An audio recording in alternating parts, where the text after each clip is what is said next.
This presentation, titled How to Do a 90-Day Validation to Keep the Government from Shutting Down Your Business, comes to us from Dr. Michele Pfannenstiel, CEO of Dirigo Food Safety.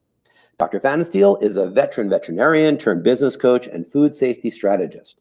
She's the creator of the Proofing Box system, a game-changing system for simplifying the production process for small business operators. She is known in the food industry and beyond for being an innovator and master of productizing services and creating high-quality, high-profit products. The Proofing Box and other products Michele has created have been transformative, generating millions of dollars in revenue for her clients in just a few years and serving small businesses around the United States. Michele is on a mission to transform local economies through profitable and sustainable food manufacturing. And with that, take it away, Michele. Thank you so much for that wonderful introduction. It's delightful to be here with you all, and I'm so excited to be bringing you this great information. This is some of the really tactical stuff that folks have to do to keep their businesses open. And I always start all of my presentations with talking about leadership, because we are all leaders when we start talking about food safety. And what food safety is crying out for is leadership. And one of the best things that you can do as a leader is to discern between the stuff that we do that's hard versus how you complicate it. And what I want to do is I want to read an excerpt from a book called Reboot by Jerry Colonna, and he's a executive coach. And what he says is, what makes hard things like running a business complicated is leaders avoiding doing their work. When we don't do our work, we stand in the way of our own growth. When we fail to grow, we hold back others. And we warp and twist the organizations we seek to serve. We turn the work of others into the work of covering up our failings, plugging the holes in our chest, and living out the commands of ghosts in our machines. What makes all of life complicated, and not just hard, is this unwillingness to do the work that is ours to do, and our unwillingness to live the examined life. Now, why do I bring that up when it comes to food safety? Well, both you and I know that so many people find it so easy to not do the things of food safety. Sure, we do our sanitation, but do we always do it correctly? Sure, we do our internal audits, but do we always ask the hard questions when we do our internal audits? And what I'd like to bring to you today is this idea that even in something as straightforward as a 90-day validation, showing up to the leadership of doing it well is exactly what you need to do to keep the government from shutting you down. So I do this by using what I call my proofing box model. All right. And what I want you to think of is at the end of your 90-day validation, you are actually going to have a product. Now, most folks think that their products in their business are like the food that they actually sell, but what I'd like to propose to you is that you have many products in your business. Your internal audit is a product of your business. Clean equipment is a product of your business. Okay, and these products, they all create results for your business in health, wealth, and relationships. Okay. And so what I would like to invite you to do is think of your 90-day validation as a product that you're creating, okay? That 90-day validation has a process that goes along with it. And that's what you're actually going to learn today as part of this presentation, okay? But what you're also going to learn is that there are people in your organization, oddly enough, that are in charge of making that product and executing those processes, okay? And where it all starts is by a decision by management to lead and serve, okay? And when management makes this decision to lead and serve, then you can do anything, and you can teach your employees to lead and serve, okay? And then you will be leading and serving your customers. And this model of leadership will allow you to actually do the work of the 90-day validation, because it'll create a space where everybody is actually knows what they're supposed to be doing and out there doing it. And when we do this and we decide to approach creating leadership, we build assets in our business, okay? And there are 6 key assets in any business, in your business, in my business, in Exemplar's business, okay? And the first and most important asset in any business is the mindset of management. How does management make decisions? How does management learn about themselves, about the world around them, and about the business, all right? The second most important asset in any business is the employees, okay? Because it is often teams that are responsible for food safety, because what's the first step in food safety planning? Assemble your team, right? So this is a team sport, as I like to say. And the employee mindsets around how they show up to their work is of surpassing importance and a true asset in the business, okay? Next is the trust and credibility with your customers. Now, oftentimes we say, you know, how good is your list? But how good are your relationships with your customers? How likely are your customers to buy from you again? And believe it or not, your 90-day validation can build trust and credibility with your customers. Then, of course, there are the products of your business. And in this instance, I am talking about all the products of your business, whether it's an internal audit, a 90-day validation, or, you know, the amazing food that you produce. Those are assets in your business. And then there are processes that create your products and any other process that you have in the business. Those are an asset in your business. So your food safety plan is a process in your business, and it is an asset in your business. And then finally, the 6th and final asset in your business is the one everybody talks about first, right? It's the capital and the fungible equipment, the new shiny toys, the new $250,000, you know, slicers and packaging lines and things like that. The $100 million new facility that you want to build. And what everybody does is they invest in that 6th one first before investing in the first 5. And if you have not invested in the first 5, well, then the 6th one has a very hard time carrying the business, right? And I think if everybody looks back in their business experience, you will see that, okay? And when we look at a 90-day validation, our 90-day validation actually, when you commit to it, improves and builds assets around employee mindset, because there's the mindset of showing up to it and doing it.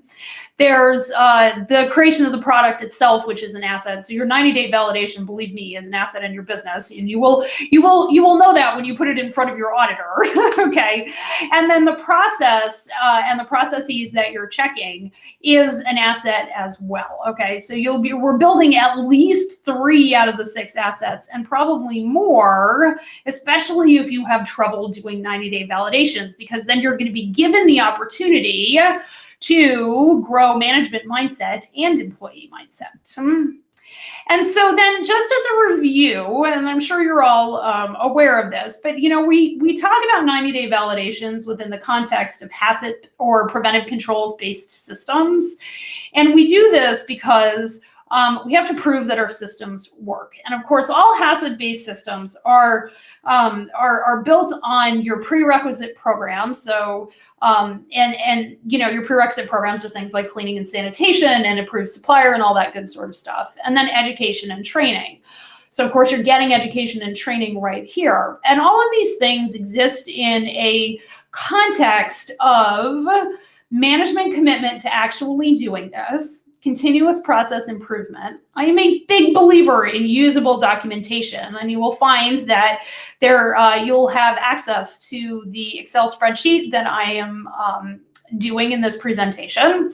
Okay, so I'd like to think this is a pretty usable document. And then of course, there's the internal and external auditing that you have to commit to in order to meet the government and market expectations for your products, okay? And so 90-day validation fits into that top triangle as part of our HACCP plan.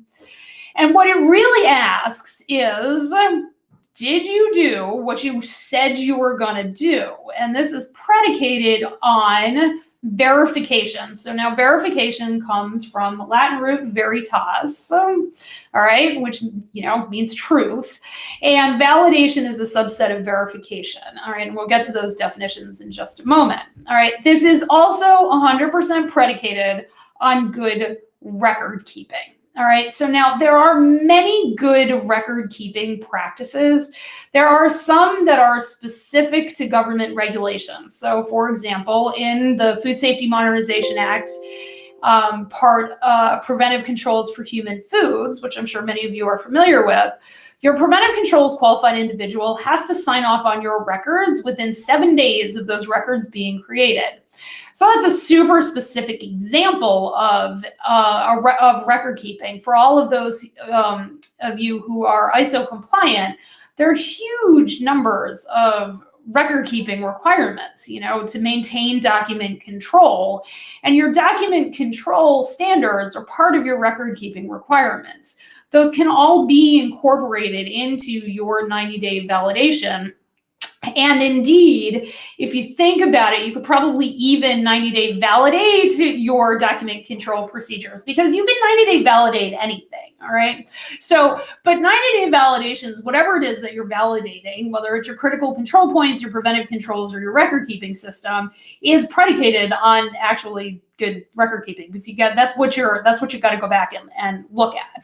Okay, so here are the definitions of verification and validation, and these are the American FDA definitions.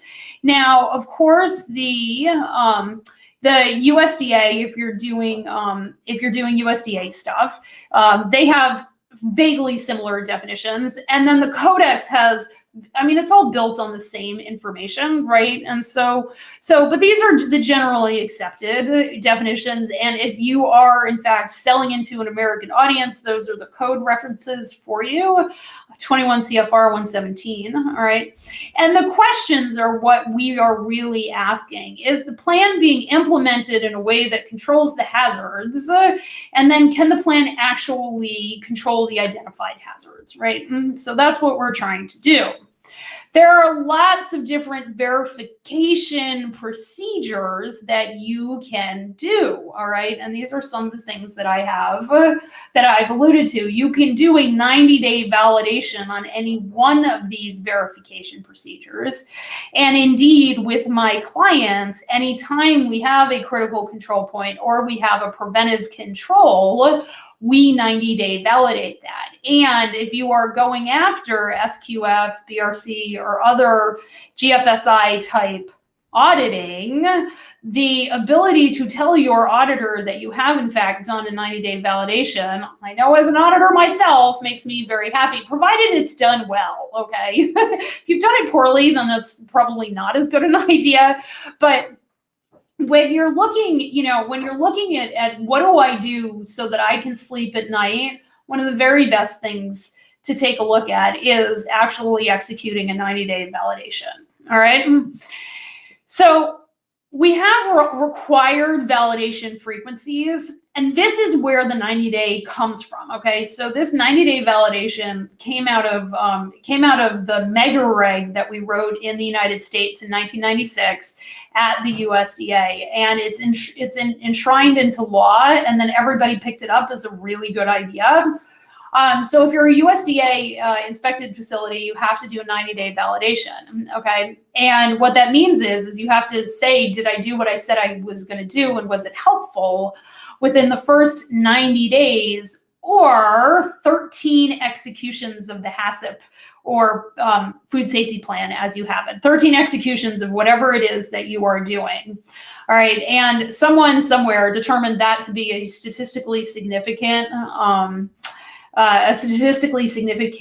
time frame within which you can prove that you're actually doing what you said you were going to do, okay? Now, whenever my clients get a new piece of equipment, we have to go back and take a look at the food safety plan or the HACCP plan, right? And if we do that, we go into usually a modified 90-day validation, because you've got to figure out whether or not you're cleaning the equipment correctly, if it's changed, any of your critical control points. A lot of people are implementing reduced oxygen packaging. that changes the hazards that your CCPs have to address, right? And so you've got to be able to, it's not one and done, is I guess what I'm saying, is you've got to go back and you've got to be really honest with yourself. Verification and validation is predicated on being super honest with yourself. And if something's really changed, just go back and revalidate. It's really not that much work for the security that it gives you in keeping your business open, okay? And so when we talk about validation, there are lots of different sources that we can use for the scientific validation, okay? The 90-day validation is basically saying, am I doing what my scientific validation told me to do, okay? So if I have a peer-reviewed paper to talk about killing salmonella, there are papers out there talk about killing salmonella in peanuts, for example, all right? Are you doing what the paper said, okay? If you're using one of our FDA hazard guides, are you doing what those hazard guides say? It's pretty easy to go through and ask yourself if you are actually doing it, okay? And while there is usually testing that is associated with any 90-day validation, because testing is actually verification, if there's testing that's associated with it, it just gives further proof that you are able to control the food safety hazard. All right, so with that background, what I'm going to do is I'm going to share my screen and I'm going to go through the Excel spreadsheet that I use with my clients, okay? And I'm going to show you how we do a 90-day validation, what the timeframes that we build in are, okay? And then this spreadsheet will be available to you so that you can implement your own 90-day validation. All right, so let me get this pulled up here. And I'm just gonna make sure that's sharing, great. Okay, so this spreadsheet, I have 3 tabs on this spreadsheet, and I think you can see them down there. And these are just generic, this is a generic 90-day validation spreadsheet. So you're gonna have to modify it yourself. There is a set of questions. These actually come from the USDA, but they're a great set of questions. And I do this with all of my GFSI clients when we do our 90-day validations, all right? And so we start, we basically start with supporting documentation. Does your supporting documentation, is it actually, do you have it? And I know this sounds really strange, but I've gone in and done audits in places where they have a URL for their supporting documentation, and then I have to get an electronic copy of like their food safety plan in order to be able to click on the URL. And then I get to the URL and it turns out it's the abstract from a paper. That is a suboptimal way to validate your HACCP plan, my friends, okay? And so the question is do you have like safe harbor documentation, and do you actually have the documentation?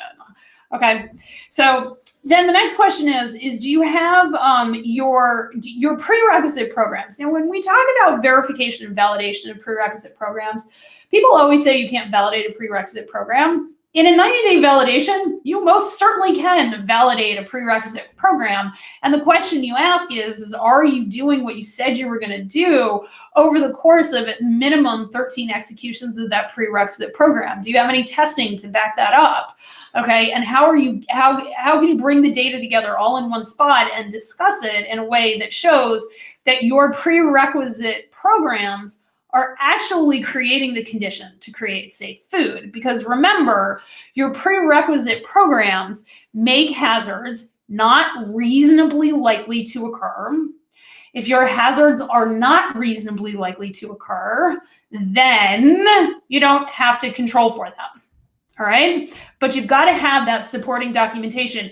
You must, and I'm going to emphasize the word documentation. It's not enough in a 90-day validation to say, oh, well, I really am leaving soap on my ready-to-eat equipment for 7 to 12 minutes to clean, clean for listeria. You've got to actually be able to document that in an SOP and in your sanitation checklists and all of that good sort of stuff, okay? So now, does your supporting documentation relate sufficiently to your product and process? Okay, so please don't ever hand an auditor safe harbor documentation or a study where you don't actually follow the process as it occurs in the study. So I have seen this in nuts, I have seen this in baking, and I see it in meat a lot because I work with a lot of charcuterie production. And people will hand me charcuterie production papers that are out there, but they don't actually follow the steps in the papers. That makes it an invalid document. And your 90-day validation actually has to take a fresh look at the food safety plan. So my hope is the person who's doing the 90-day validation on this is not actually the person who did most of the writing, and certainly not the person who did the decision-making documentation within the food safety plan, okay? It can be somebody on the food safety team, but not somebody who's so, as we say in the Army, knee-deep into it, that they're going to assume things are there.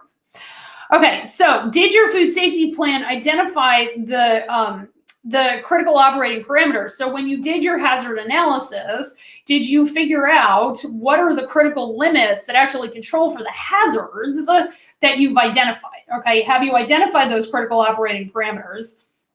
And are those operating parameters actually supported by documentation? Okay, this is another, did you follow what the study said? Are they, when you take a look at that, are you following what the study said? Is it actually documented? And is it, if you have multiple supporting references, if you do, so one of the things that we are doing as we are finding out more and more and more about, especially microbial hazards and the control of microbial hazards, we by and large have to do multi-hurdle steps to control for our microbial hazards. Are your multi-hurdle steps, are they contraindicating each other? Are your papers contraindicating each other? Does one paper say takes 2 weeks to kill this microbe? Does another paper say it takes 4 weeks to kill this microbe? You've got to actually go back and read your papers, okay? So then, and then the question is has that 90-day validation actually been done? So that cell A14 is did you actually do the 90-day validation? This is where you sign off on the validation. And then the question is did you do it for every HACCP category for each HACCP plan? Because a lot of plants run multiple HACCP plans. I think in my travels, the highest number I saw was 14 in one plant. Okay, that was a ready-to-eat meat smoking facility. 14 HACCP plans in one 4,000 or 5,000 square foot plant. It was busy.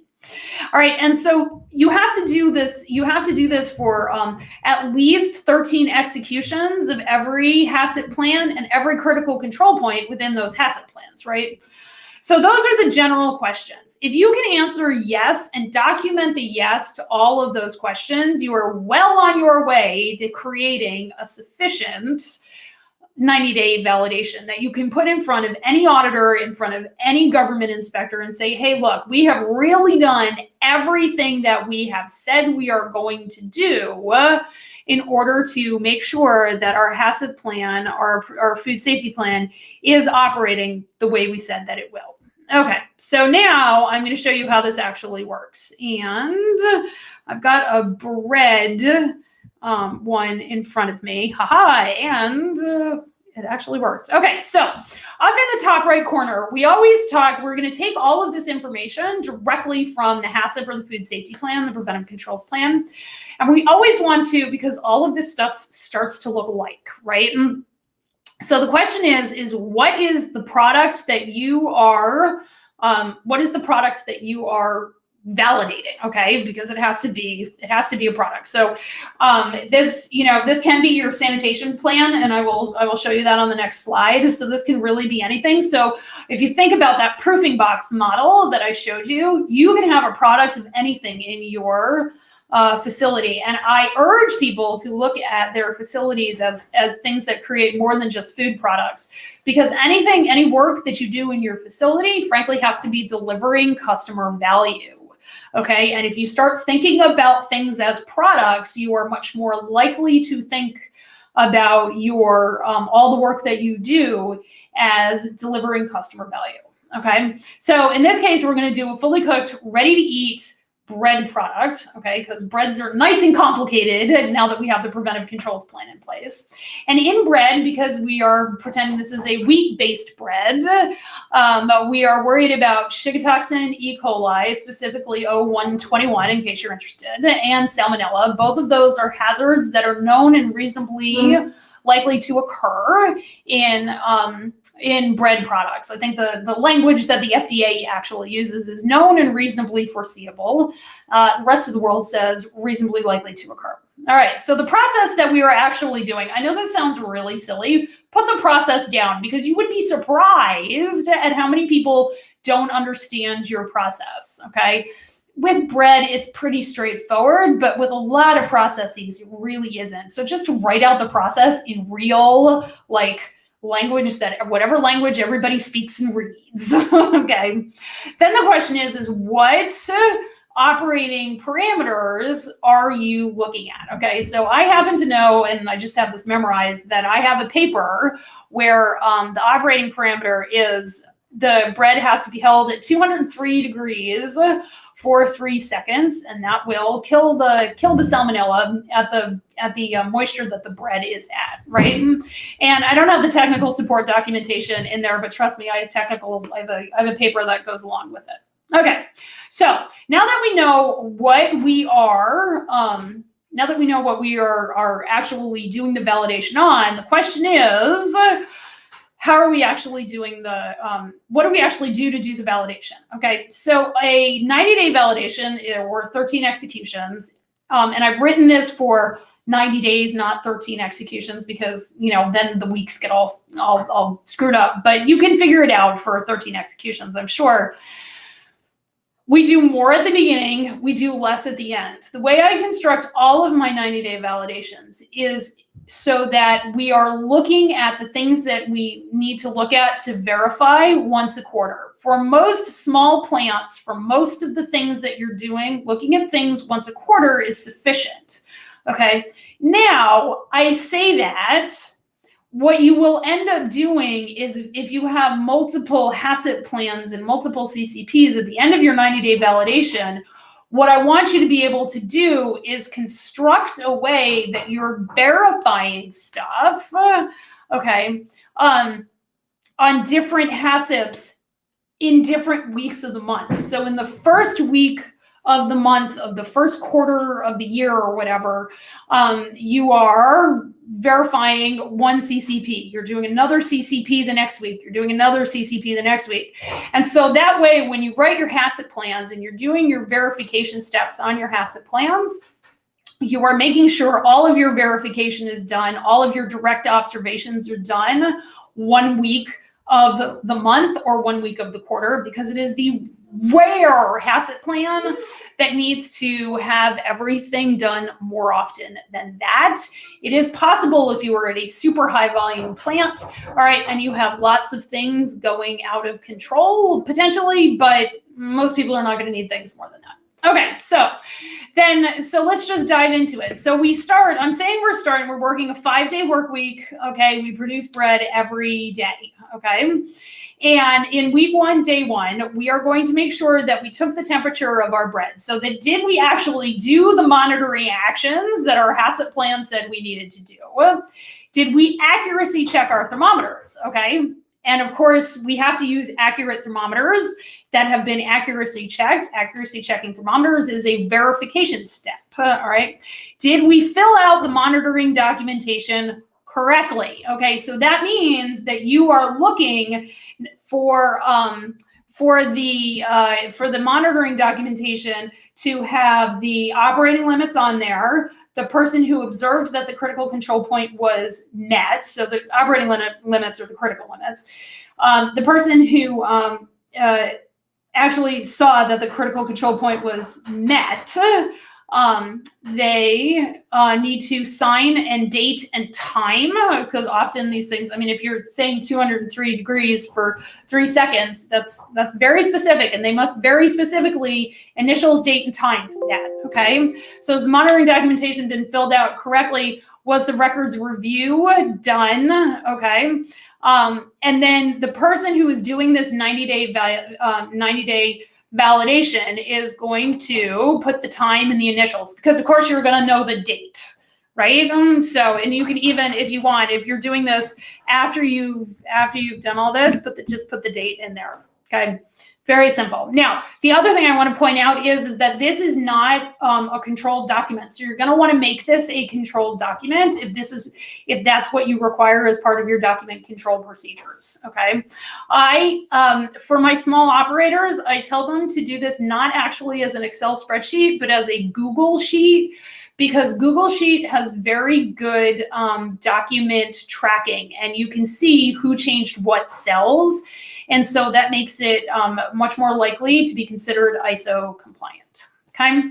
So in week 1, day 1, we are going to look at all of these things every single day.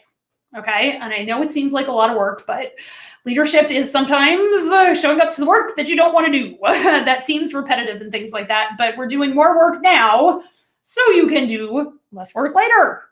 All right, so days 1 through 5 in week 1, we are going to do all of these steps, all right? And then, because I think it's easier for most plants to do the same steps and then reduce the amount of, the number of times they actually do the steps, that's what we end up doing. So for weeks 1 and week 2, we actually do everything every day, okay? So by the end of week 2, you will know whether or not in week 3, you have to continue doing it every day. So this is not, as I am fond of telling people, you are not writing the Bible, and it can be rewritten. And if you are finding out that you are overcooking, that you are undercooking, that you have to change something, for heaven's sakes, go change it, and then just keep doing your validations during the, just keep doing your validations. It's totally fine. Okay. And just do them every day until you have 10 straight executions where you don't screw up. All right. And just, I'm fond of telling my clients, know where you stand and stand there. The best thing that you can do as a leader is tell yourself the truth and make decisions from a place where you stand in the truth. Okay. So then if you've done all of that, you've had 10 executions, then the next week, what you're going to do is Monday, Wednesday, and Friday, or like 3 executions every other day. You're going to do all of the same actions. All right. And you're going to repeat that for 2 weeks. You will notice that now we have gotten ourselves through our first month. Hopefully you're not pulling your hair out. All right.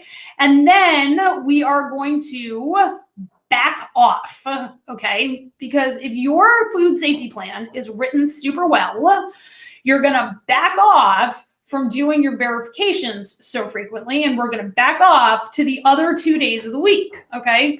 Most of the plants that I work with, they have somewhat different employees during different production shifts. So you can change this from either production days or production shifts. If you are producing on multiple shifts, my recommendation is that you stagger this across shifts. You don't have to do more verification. I would just stagger it across, like first and second shift, if that's what you're doing. All right. But in weeks 5 and 6, we're going to back off. And by this time, we are basically halfway through our 90-day validation. Anytime you have gotten halfway through, you have done you have by now done more than your minimum of 13 executions. You still have to do 90 days because it's 13 executions or 90 days, whichever is longer. But then you can back things off even further, okay? And so we start backing off and we only do verifications 1 day a week for the rest of the time, but we do it on different days of the week. Again, if you have different shifts, you're going to want to do it during different shifts. Okay. And so that's basically how I do 90-day validations. If you are pulling microbials, I would pull your microbials along this very schedule, okay? So if you're pulling microbials for Shigatoxin, E. coli, and Salmonella, then what you're gonna do is STAG, all right, positive, negative, and Salmonella, all right? Positive, negative, and you'll keep track of it right here, all right? Now, of course, those tests take a minute to come back, right? But you'll go in and you'll say negative and then whoever's initials. All right. So that's a fairly straightforward critical control point. All right. So let's take a look at a more complicated one. All right. And I want to show sanitation.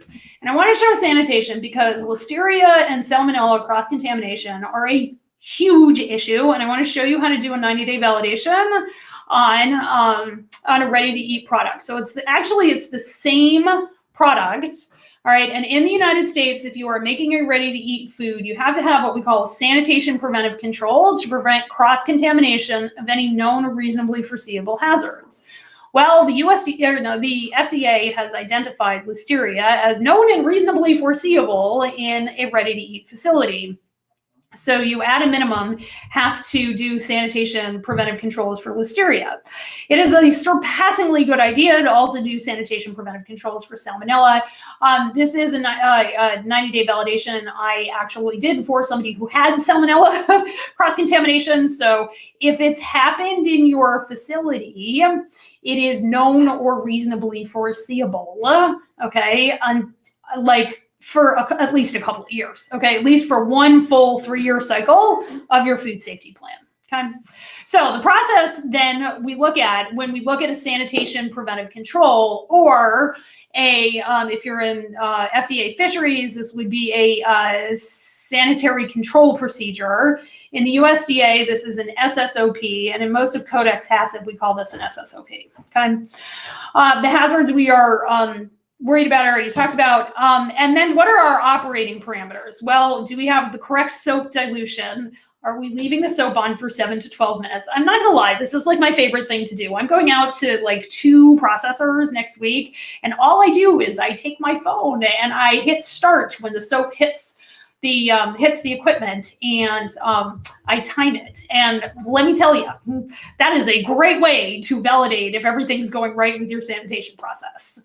All right, so then is the soap left on the equipment for 12 minutes? And is the sanitizer diluted correctly? Because of course we leave sanitizers on the equipment. All right, so any technical support for sanitation is probably your manufacturer's directions. So please make sure you have copies of your of your manufacturer's directions. I have been in plants at midnight during 3rd shift sanitation, trying to find the manufacturer's directions for how we use the soap so that I can ask whether or not the sanitation crew is using the soap correctly to actually make the Listeria biofilm not reasonably likely to occur, and we can't find it. And that makes for a very, very grumpy auditor.